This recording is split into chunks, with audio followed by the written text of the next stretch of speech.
Person in rechten La cantante de María 200 ans a perdu 2% de la Teil an der Nordseite sowie des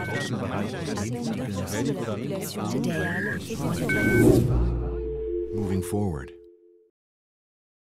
Of course, I'm not the sole author of this work.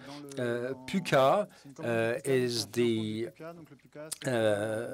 French program for urban planning and architecture. So PUCA is the name of the organization that commissioned this work. And here we have the first slide. So we're looking at two processes, Peri-urbanisation and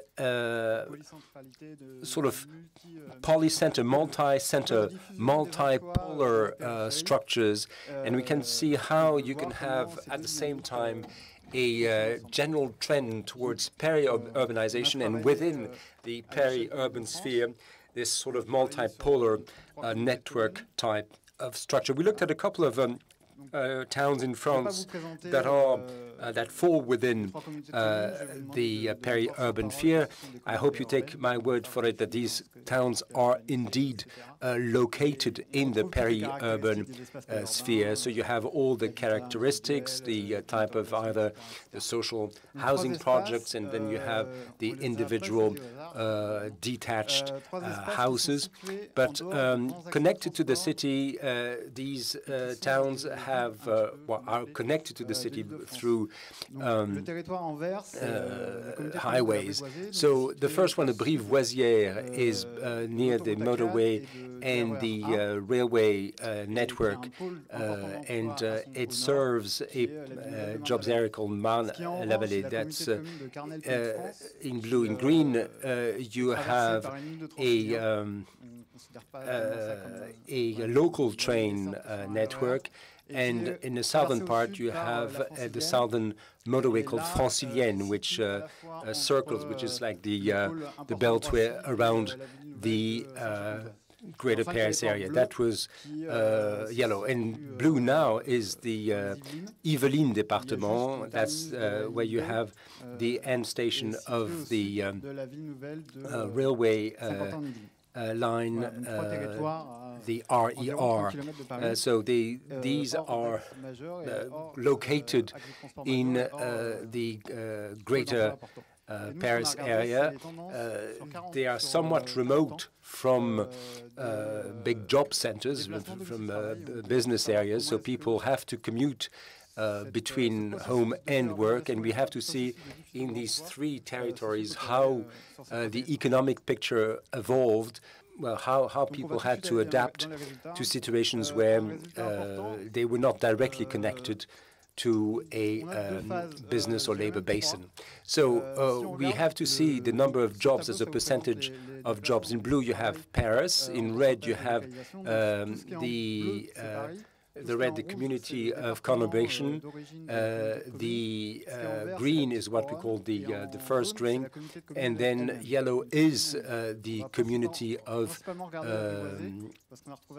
conurbations itself. So we have three stages. In 1968, you had people there who worked in the city where they lived, and so that's where people they worked either in their city or nearby. Now, the first stage of peri-urbanization, and that's when people, the population of the Greater Paris area increased by 20%. But that meant that people could not get a local job. There were more people living there, but not as many jobs being created. And then you have the two départements in the first ring that lost jobs and gained population. After the 1990s, you have fewer people.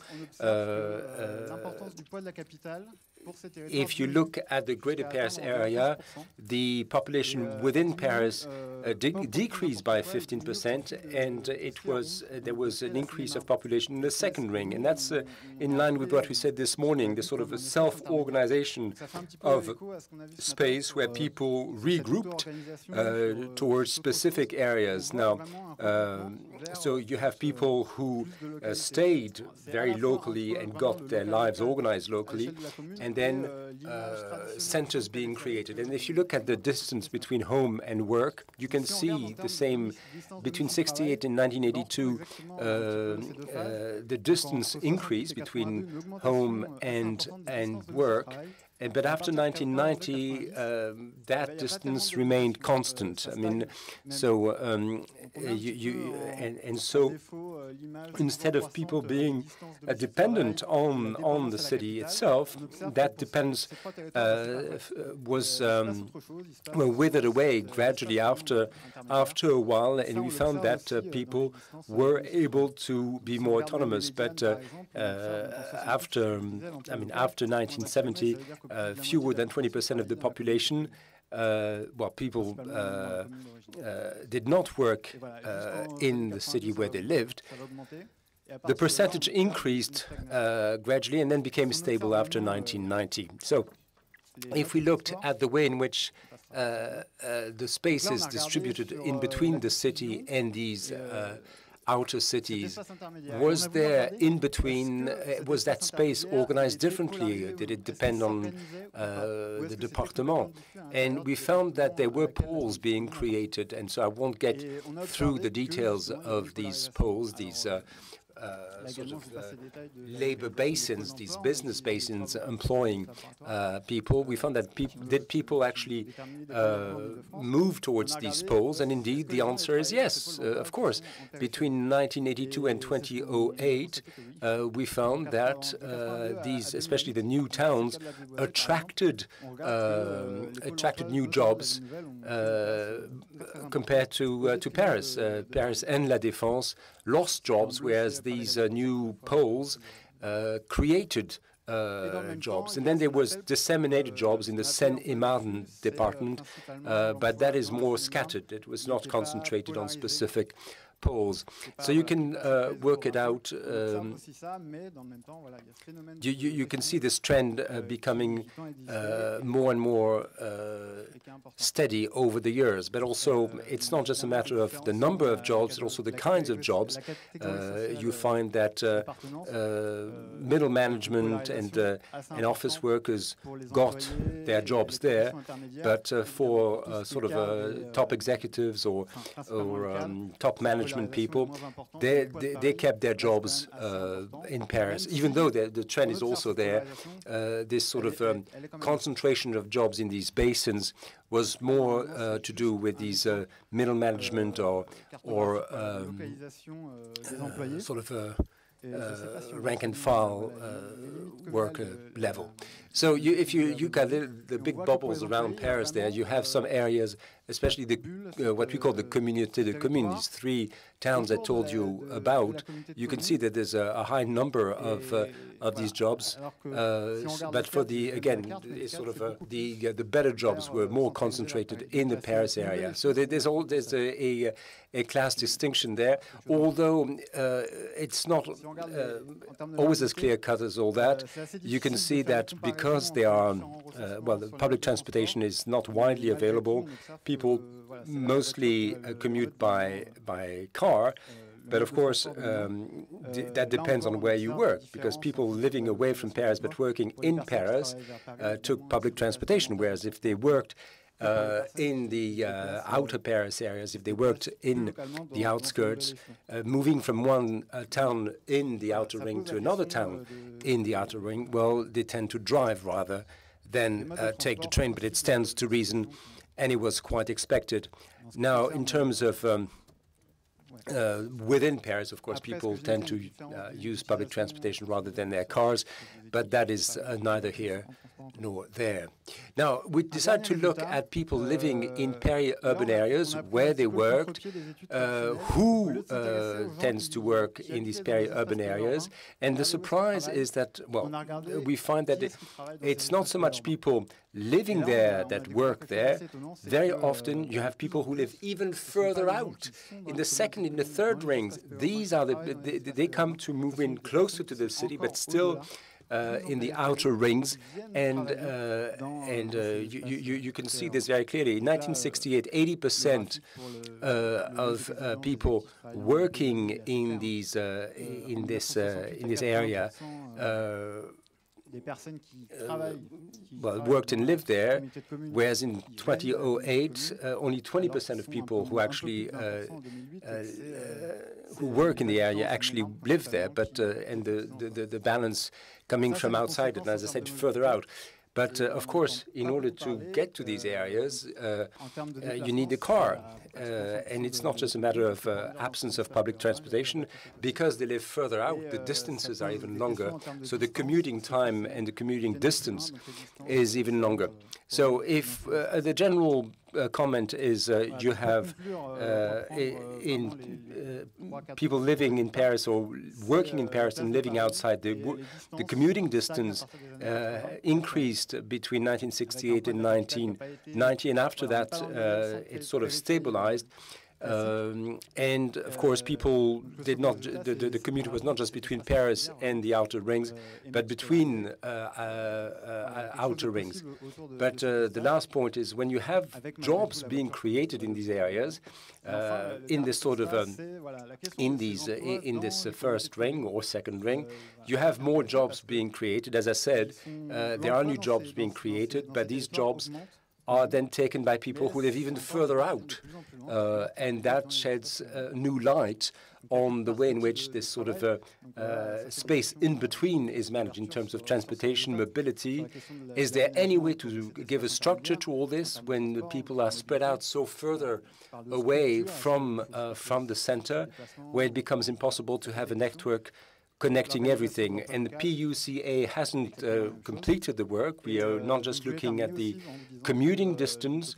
The next thing is to see how to, well, apart from sort of a quantitative survey about the commuting distances, you have to take a qualitative look and see whether this intermediary stage has other consequences in terms of services, amenities, etc. Whether people whose work is located between the city and the outer areas, whether there's another kind of social organization that emerges there. Well, thank you.